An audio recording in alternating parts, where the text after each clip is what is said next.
Gala tayo sa munting farm namin. Ito yung daan.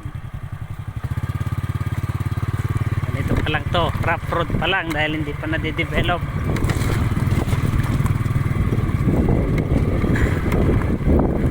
Yan sa bandera yung pinagtatamnan nila ng sibuyas. Mamaya, pupunta ako kayo doon mamaya. Ito nga pala, nagkuha nga pala ako ng binhi. Ang tawag dito, luya. Para may tanim doon. Para pagkarami, yung kapitbahay namin may aanihin. Ay, buhay probinsya, tiis-tiis lang.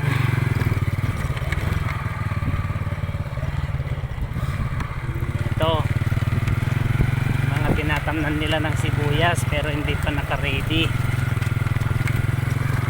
Yan na nga pala yung farm namin, oh. Munti oh. Yung may lona doon na kulay blue pero hindi pa natatapos, marami pang pagod.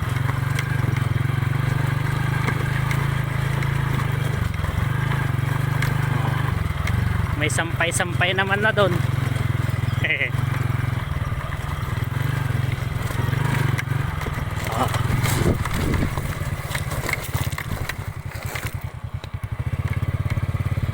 Rough road.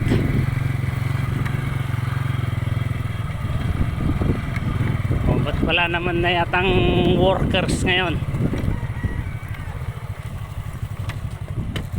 Pogi!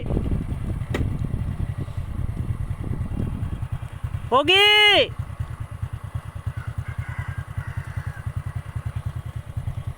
Baba ka, buhatin mo tong luya.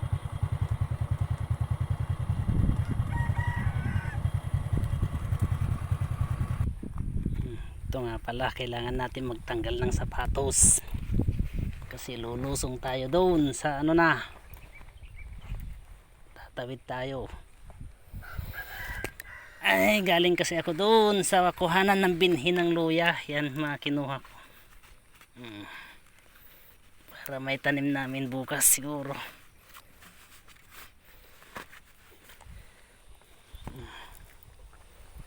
Dala-dala ko tong ano, giniling ulam.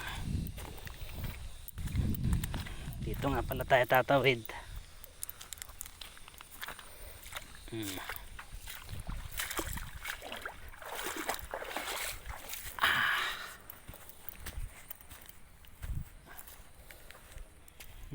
Ito na yung ilog.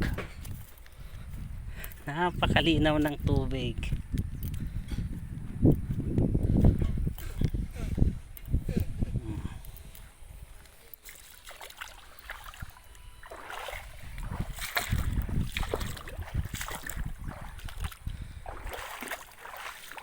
Baba ka tongin ka lang na jelaya.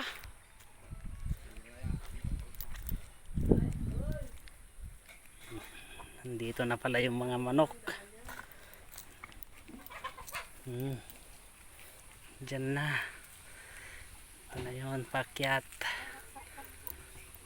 Ay, akyat tayo sa hagdan.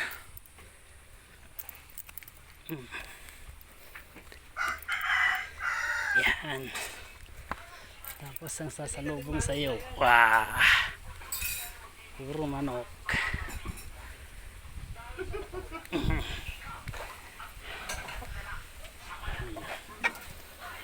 Dami na pala. Daming bibi. Saan yung mga itik? Buhay yan. Dalaw pa ba? Oo. Saan mo kinuha pa? Mga itiks. Wala mang tubig. Wala pang tubig. Wala na po. Ang dami naman. Ay, ito patay nito. Patay nito. Ha?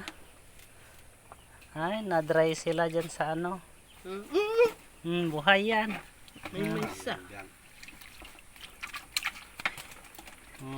Na, dapat diwa ng biyak. Neng, bastos. Hindi, pag nabasa po yan, nakakapag yan. Mabubuhay yan. Ay, agbiyak kayo pa lang ata. Handa kayo magulping nga sila. Nanikit.